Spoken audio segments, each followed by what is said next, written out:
I'm Drea. I'm Meg. I'm Tina. And I'm Jess. And this is Pardon My Stash.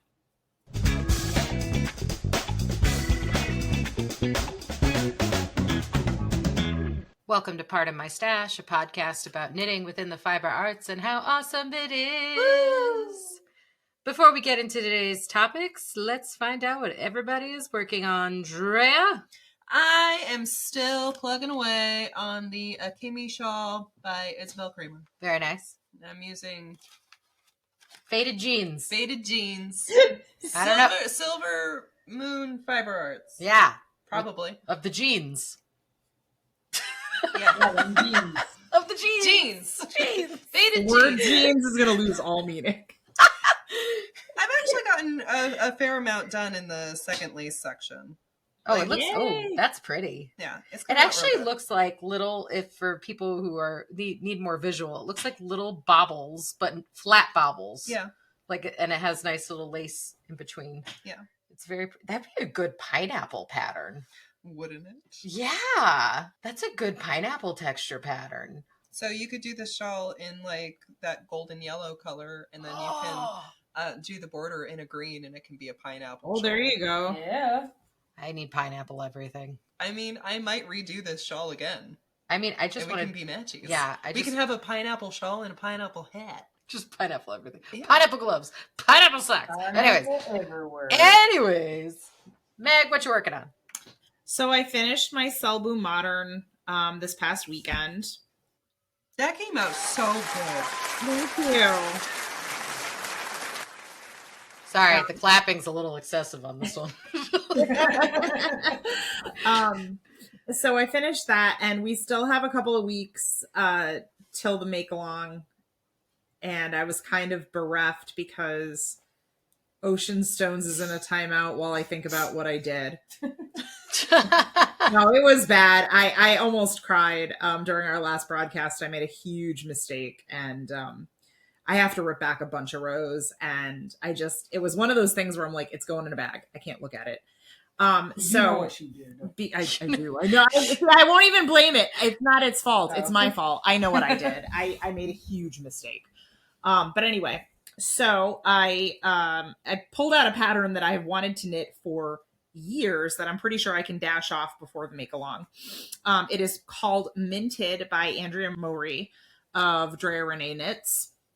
I actually bought the yarn for this. We've talked about this before a few years ago. And as I was rolling it, realized that my incredibly intelligent self purchased 2 skeins of alpaca blend. So And now I have that. Yeah, I'll bet you remember. I'll bet you remember. Drea knows that alpaca. So I had this beautiful pattern that I have wanted to make for so long, and it's actually supposed to be like a sport weight held together with a lace weight like an alpaca. And I said, well, I'm going to try a mohair. And it took me years to find the replacements. And my replacement yarns are actually, it's Wool Folk. It is a sport weight. It is incredibly soft, and it's a number colorway. So I can't tell you what colorway it is, but I can just say that it's white. And the partner yarn is one I'm super excited about. It is from the Wandering Flock, and it is a mohair silk in the colorway Moonstone. It is this really pretty, very, very, very pale, ethereal purple, blue, and pink. And first off, the fabric it makes is like probably my favorite thing. I just want to roll in it. Because it's like, it almost looks like iridescent because it looks kind of white in some lights and color in others. But the most exciting thing about this, guys, is that I have found out that I can knit with a silk mohair blend, and I have no allergy problems whatsoever. Yeah, you play that applause because I need that applause. This was a win for me. There for you. So I am really enjoying this. Anyway, that was my very long roundabout way of saying what I am. That's so exciting. It is so exciting. I should make a hat with you with the yarn that you gave me. Oh, you should. You should make this The hat that Meg can touch and the hat that Meg cannot touch. right. The forbidden hat. Forbidden hat. Okay, but that one, the one that I had to give up, and those of you that have touched this will understand my pain. It was Farmer's Daughter Odang. Like, it was It's so soft. luxurious. It is. And I'm so allergic to it, but I'm not allergic to this. I am really looking forward to working with it. Because goats are awesome. Well, mohair and silk. Straight mohair has also given me issues. Well, straight mohair is a little bit scratchy. But this is like, oh, it's heaven. Anyway, moving on. Jess? I am on the last 5 rows of my I Am Dragon 2 cowl. Yeah, wins all around tonight. Yeah, wins all Lot around. of wins. Lot Which of is good wins. because I was ahead of where I thought. I thought I had an extra 10 repeats on top of that, and I was like, oh man, I miscalculated my yarn because I'm not going to have enough for this. I am going to be playing some Yarn Chicken, and I don't think I'm going to be playing Yarn Chicken anymore. So yeah, maybe a little bit of Yarn Chicken, but not to the same I don't extent. think you're gonna. I don't know. Looking at the ball of yarn, I really don't think I should that's gonna be be okay. yarn. Yeah, I really don't think so. 5 rows. Yeah. That's like a quarter of a skein. So you're gonna be sweet. fine. But yeah, so after that, then it's just, it's got to sit there because I have to order a class piece, and then I got to do the whole blocking thing and all that. But it looks good. I'm happy with it. And yeah, that's where we're at. And I don't know what I'm doing after, getting ready to cast on for the make along. Some teapots. Teapots. Tea cozies. Mine's gonna be a basket of flowers. Mine's gonna be a snail. Yeah. Tina, what are you working on? Okay, so bear with me on this. So it's like I'm doing this like kind of, I don't know if it's weird, but I'm basically what I'm calling a master gauge sheet, and it's because I have a couple of patterns that I've created. And I have gotten several requests to grade them into different weights and different sizes. So the sizes, not a big deal. I got the sizes. The weights of yarn is challenging, especially for things that you have in like bulky or super bulky, and trying to put that down into like even a DK. Because say, for example, like the seed dot beanie is in a bulky and an Aran. Grading them into different yarn weights has been a bit challenging because not only you can't really do kind of the same pattern to a degree, because say for the seed dot beanie, you can't really see the dots as much in a smaller yarn. Yeah. Anywho, so before I could even do that really though, I need to understand what my gauge would be in several weights of yarn. So I've decided that I'm going to basically pick 6 yarns that I'm going to use going forward as kind of like my base. So my lower weights, I'm doing critical hit dyes in fingering, DK, and worsted. And I'm doing Malabrigo for the Aran weight. And I'm doing Lion Brand for the super bulky and the bulky, just because it's just easily available. All of that is easily available for me. Yeah. So yeah, right now I'm working on, I have Critical Hits dyes Rogue, which is their fingering weight, and I have it in Grandmama's Egg, and I am creating a gauge swatch with that in a US size 2. And I'm going to see where it goes and see if I can get it up to, with my proportional equation, doing US 3 and 4. Just so I have options, because like it kind of looks a little different if you use like a heavier needle and whatever. Anyway, lots of technical stuff, I guess, is what I'm working on. So basically what you're doing is swatches. Yeah, I'm doing a whole bunch of swatches because I really want this sheet to kind of like represent where I'm at. Because if I have this sheet, I know that I can then pretty much make whatever I want. If I want to make a fingering weight shawl, I know what that weight is. I know what my gauge is. I can just go from there. So yeah, it's a lot of gauge swatches, but I'm going to be really satisfied once this is done. And then there is like, I have this whole kind of theme of pattern that I want to do for the upcoming fall season. it's been in my brain for like the last like month. I really, really, really want to make these patterns. I want And to test knit them. I know I already told you about them, but I'm not going to say it on the podcast. I'll tell you, Jess and Meg, later. But like, I have this really cute kind of thematic idea for the fall, and it would be easier to do it if I had this master gauge sheet, because then I could kind of Go from there. yeah, and like do different weights and stuff. And I like to make it as accessible as possible. I love the idea of making patterns like really accessible to like whatever you have, and especially like classics, like the Very Vital beanie I have, like that's just a standard stock knit. It's nothing crazy, so it'd be cool to like be able to put that in different weights. I really appreciate it when testers do they take the time to grade their pattern in different weights, because sometimes that's what I'm feeling right now. Yeah. It's a Dutch Girl Creations does that with all of her patterns. She goes Yep. from like DK to super bulky, and sometimes I'm feeling a super bulky, sometimes I'm feeling a worsted, and having that option to make the hat in different sizes or the cowl or whatever, it's really cool, and I really appreciate that when a designer does that. So I think it's a really awesome idea that you've got. Yeah, and I think Dutch Girl pretty much uses Malabrigo, right? She does use a lot of Malabrigo for her tests. Yeah. Because I find that people who are doing stuff that I'm talking about right now tend to kind of stick with a brand so that it's consistent. Yeah. But I just personally, just because I already had the Malabrigo Mecca and the wool spun from the Seed Dot beanie, I already had that gauge. And I have the hometown gauge with the super bulky. So I was like, all right, well, I'll just, maybe eventually I'll just be Critical Hit Dyes exclusive and just go from there. Just go from there. Be sure to check out our website, partofmystash.com, for more information as well as pictures regarding our current projects, patterns, and yarns. So for this week, we have an episode that is dear to my heart, a topic that will reign in infamy. What do you got? I would like to discuss irreplaceable yarns. Oh. What the heck do you do with them?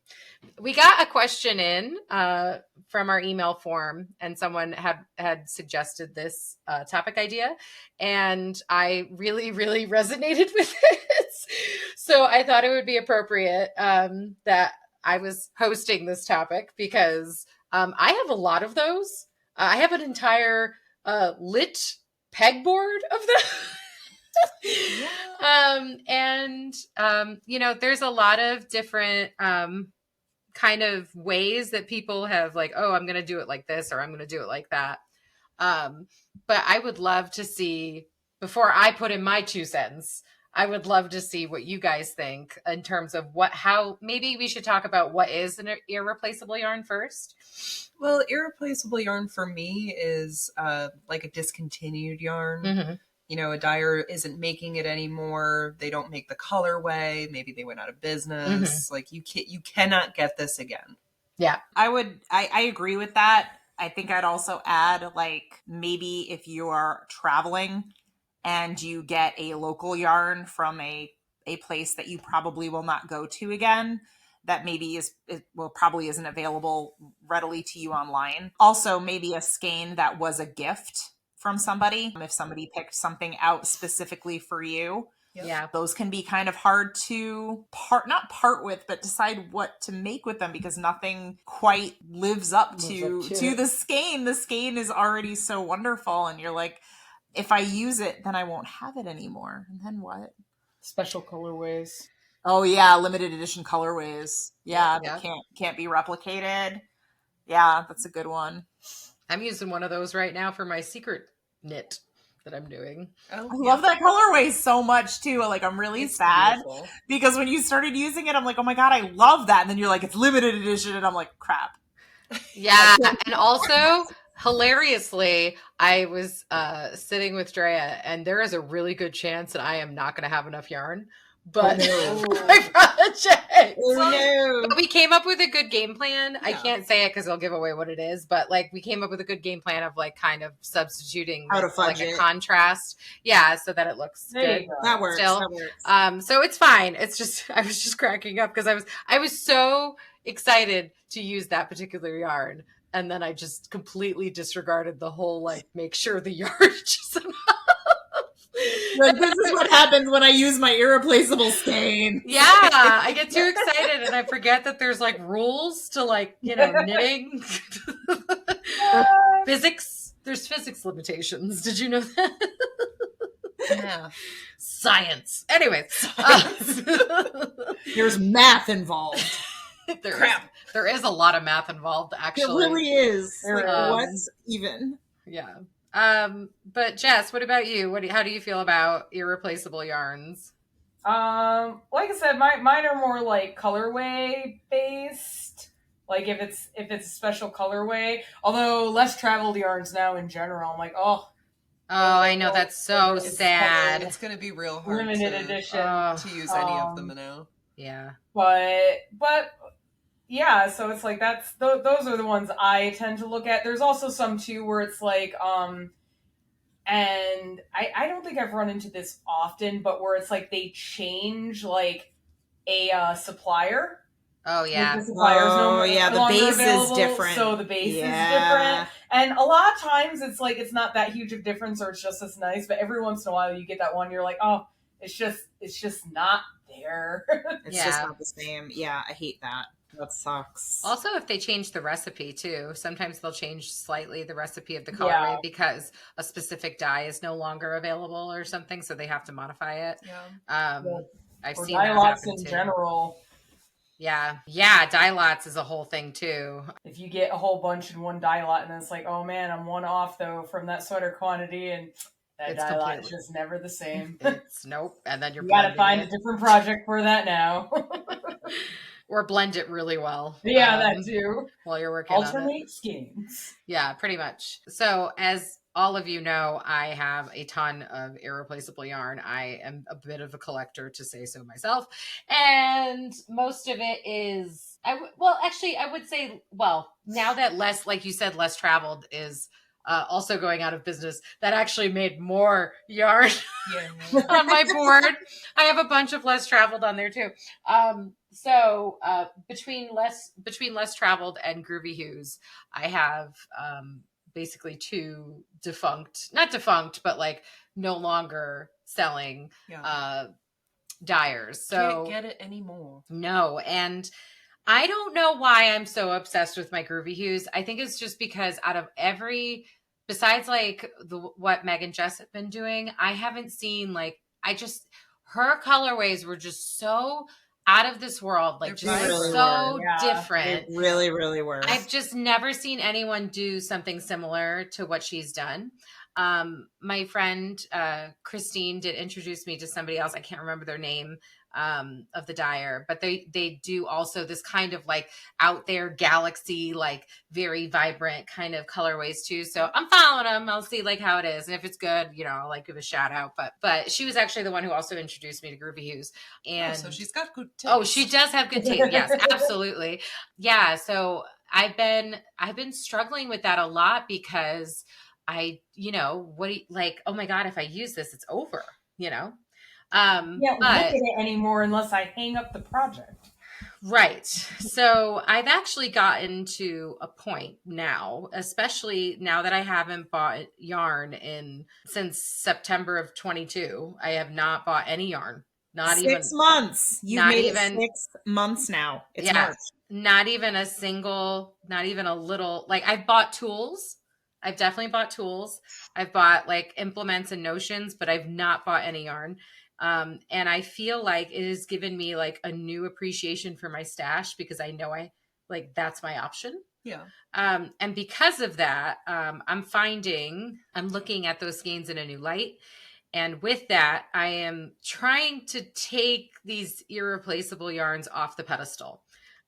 Because at the end of the day, the people who created those yarns did not create them to sit on a pegboard for literally 15 years. Yeah. No, that's fair.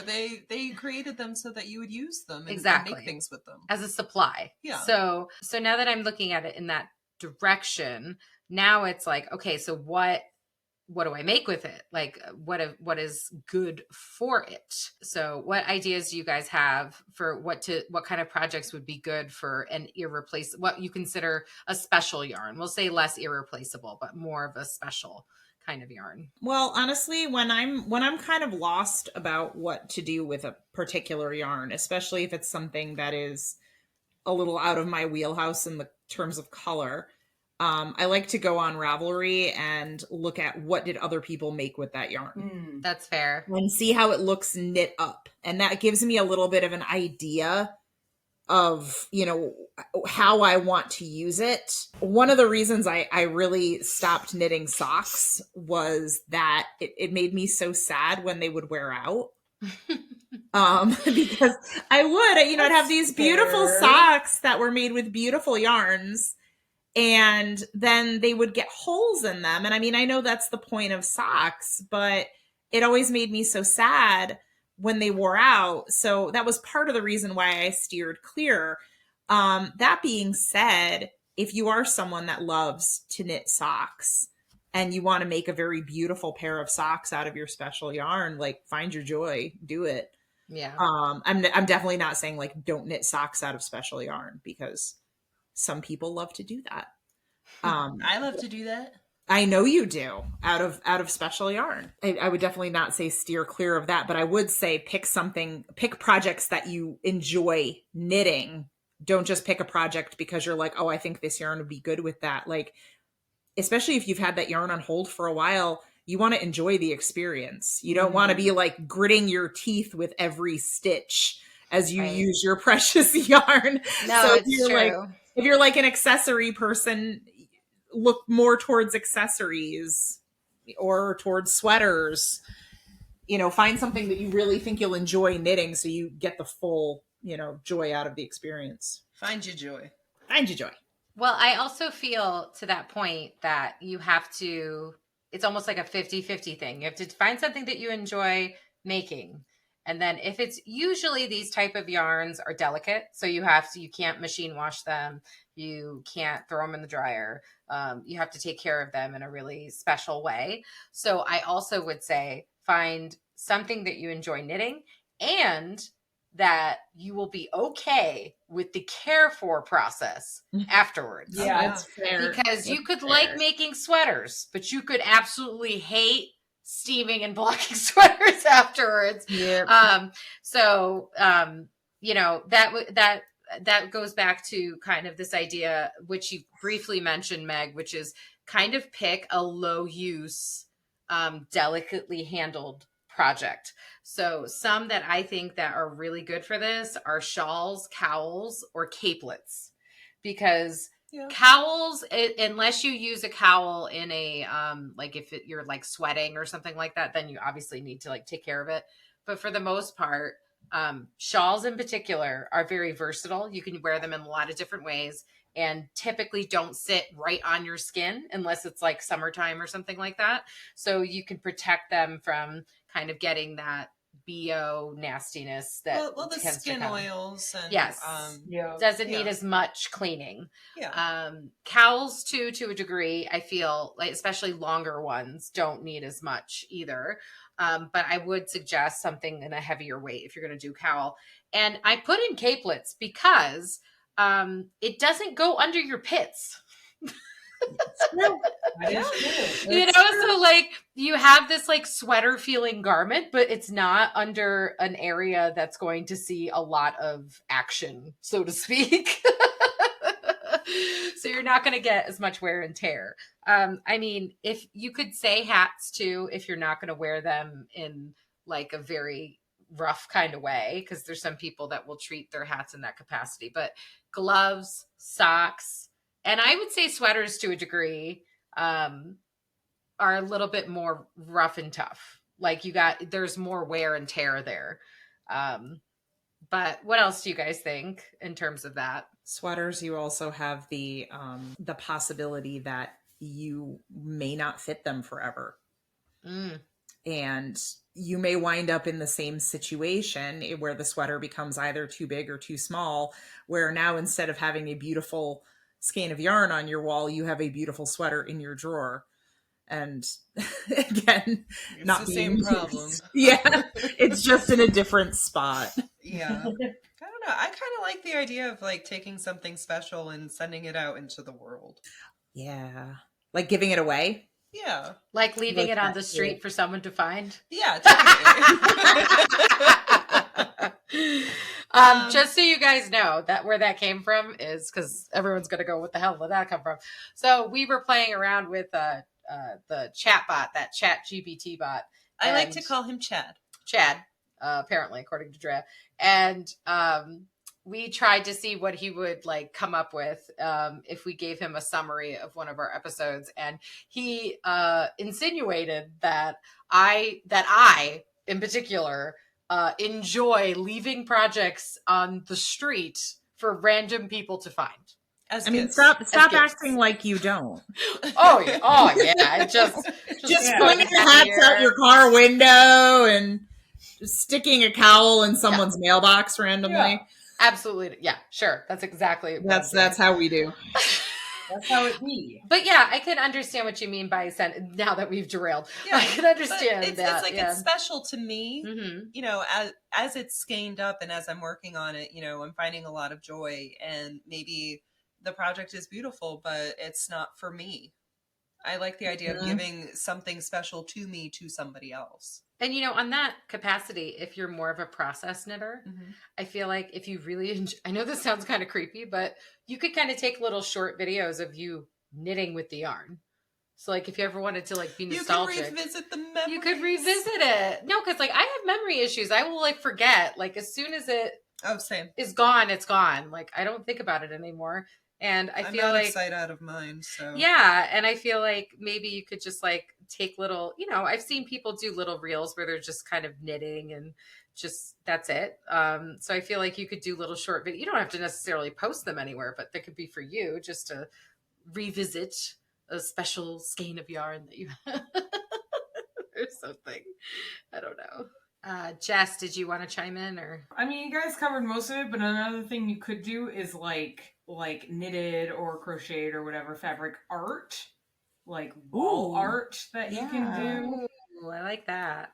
With it, there's a lot of patterns out there. If you search right, that's like they make these like things that you can kind of like hang up as like not even color work. I mean, there are beautiful color works out there, but like just patterns that come together that look really cool, and you can hang them up as a piece in your house, so you can actually just look at it whenever you want. And I thought those were cool. I like That's that. cool That is really cool. Hold on to super special skeins. I kind of feel that way about my swatches. I almost want to keep them.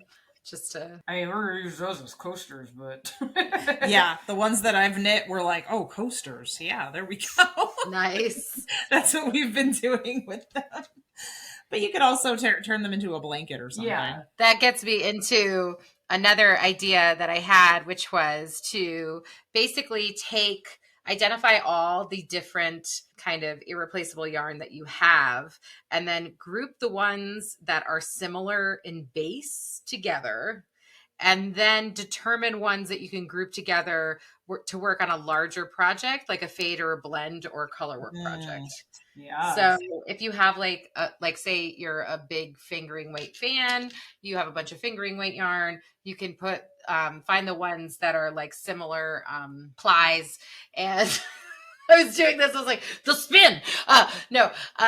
Find ones that are similar plies and then put them with each other. And then you can, if the colors kind of mesh together in some way or fashion, if they're complementary. Yeah. You can also, if you're doing it that way, look for like patterns made for yarn advents. Yeah. Yeah. Meant for multiple colors. So a couple of years ago, I did the Ash and Bumble. They did like a bird of the month club, and I like birds, so I did that. And so they were all limited edition skeins, and I've really struggled. Like, what am I going to do with these? I don't think I've used one. I used one in a shawl. But all of the others, I'm just like, I don't know what to do. And I actually, at the beginning of the year, one of my resolutions was to use more of my stash. And I put a whole bunch of them together, into different fades. Yeah, I have two like up on deck One's a fade and the other is just a shawl that requires 3 colors. So I haven't gotten up the guts to start winding them yet, but the intention is there. It's gonna happen. That's half the battle. Yeah. That is half the battle. See, I did a yarn subscription for a while too, like years ago, and I don't think I've used any of the yarn. Really? I don't think I've knit anything with any of the yarn that I got From in that subscription. I did that for like a year. Wow. I know. I remember it was always fun to go to your house and you'd have like the box on the table and it's like, ooh, what did Drea get this month? It was like a surprise. I mean, fairly speaking, it was more like retail therapy for me at the time. Yeah. I was sad when I got my yarn boxes, and the yarn boxes made me happy. It's fair. I mean, because it's yarn. How could it not make you happy? I think I have a lot of yarn that I used to consider as special or irreplaceable, and I think that I've lost that attachment to a lot of these things because they've just been sitting there for so long, and I don't remember getting it. I don't remember wanting it. I don't remember where I got it, and I think that's actually going to help me in the upcoming months and years to just use it because I'm losing that attachment to it. That's got to be helpful. Yeah. Yeah. Chip away at the nostalgia. Yeah, it's not special. It's just it's meant to be used, and I think that that's going to be my new mindset moving forward. I like that. There is, I think it is her username is Alabaster Pearl. She's doing a challenge where every day she has to make one thing, not a huge thing, just like a little thing. And she does a lot of machine knitting. So she's been like cranking out like a headband or a hat or like a scrunchie or like something like that. And like she's only using stash yarn. Nice. Which is like, I think is kind of cool. And so, and like the last video I watched from her, she found like a section of her yarn that was just a bunch of barf. She's like, come here, barf. And then she like showed the video of her like getting the barf and like re-rolling it and then like putting it in the machine and making like a headband out of it. And it's like kind of nice that you're like giving something that was otherwise an ugly little barf ball A chance. new life. Give it a chance to be something. That's so real, though. I mean, who doesn't have yarn barf somewhere in there? Yeah. Oh, I've got yarn barf in places. I actually been using my Squirrel Swift to like wind up some of that because you can like, if you can just get it into some kind of circular something, it doesn't have to be as a huge skein, the wide circle. It can be like a little circle and you can pull the wheels together and it can hold that small little wind. So what I've been doing is winding it around my chair, like if it's barfed, and then just winding it around the top of the chair and then sticking it on the Squirrel Swift and then I make it into a ball. But yeah, I think it's just, for me, it's like, it just needs to be something at this point. I think I'm leaving slowly this whole like, can't touch that. I think I was more that way probably when I started because you have such a limited stash. Yeah. It's all special. Right. And then once you get to the point that you don't remember where skeins came from, that is the point that you need to start using the yarn. I have reached that point. Or you get to the point where you're like, yes, I love the Malabrigo. It's lovely. I can buy 10 more skeins of that if I need it. I can go down to the store. It is gorgeous and I love the color, but I can get more of the color. Like, right, exactly. You finally get that through your head that what you originally felt might be like your precious skeins are not. They're still precious. They're still nice, but they're not impossible to find. You can get more. Yeah. So I feel like, too, besides like that fact of like, if it's not necessarily irreplaceable, like it's something you actually can physically replace. If it's something that's, like that, so my kids are starting to get into fiber arts. In particular, my youngest is starting to crochet. And which, by the way, I'm like a terrible crochet teacher. And like somehow this kid is crocheting better than me. I don't know how that happened, but like. She practices more than you. I know she does, but like I'm so confused because like she can actually make like a square, and I don't even know how to do that. So, like, I don't know where she learned that from. Anyway, I think she's just been playing with it. But what has been fun actually is tell her, because I don't want her to feel like there is no yarns, like she can't touch anything. If she goes to my office and she can reach it and she wants to use it, she can use the yarn. Wow. So guess what she pulled the other day? Groovy Hughes. Yep. She pulled out my pink speckled, I think it's called like unicorn barf or something like that. And she pulled it out and she started crocheting with it. And I was like, I'm okay with this. That is so much personal growth, Tina. I know. I really was. I was okay with it because I said to myself, I was like, for one, I'm not going to yell at my kid for something that she has no concept of why it's special. Yeah, it's a pretty yarn. And two, I am happy that she also thinks that this is an awesome yarn. Like, it's not just me. Like, that she appreciates the fact that this is also a cool yarn. And you get to appreciate that it's getting used. Yeah. And the other good thing too is like she'll crochet something and then she won't even like cut it off or anything like that. She'll just undo it and like put it back. So it's just little barf, like these little barf balls on top of my cakes of her like trying out projects. Very good, very good. But again, like I'm okay with it. Like she's having fun, and I think you just got to detach, and just use it, send it out, like Drea said. Just. Well, I've also come to believe that you're never going to find the perfect pattern. If you are of the mindset that you need to find the absolute perfect pattern to do your yarn justice, like that's why it's sitting on your shelf for so long. You're never going to find it. So I would find something that would make you happy, you know? Instead of waiting for the mythical white whale of... I have another suggestion, and this works for me. I don't know if it works for other people. I have found that the biggest hump to using a yarn is that I just think they're so damn pretty in the hank on the wall. Yeah. And I have found, at least for me, that some of the like untouchable magic goes away when I cake it. Mm-hmm. Once it's caked, it's like, okay, it's no longer pristine. I'm ready to go. I probably got pissed at it at least once while I was thinking. But yeah, it kind of, and I'm sure that doesn't work for everybody, but it definitely works for me. It kind of takes a little bit of the like pressure off that, you know what, okay, now it's caked.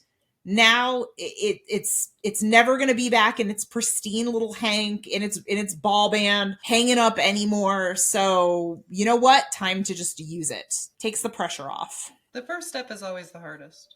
It really is.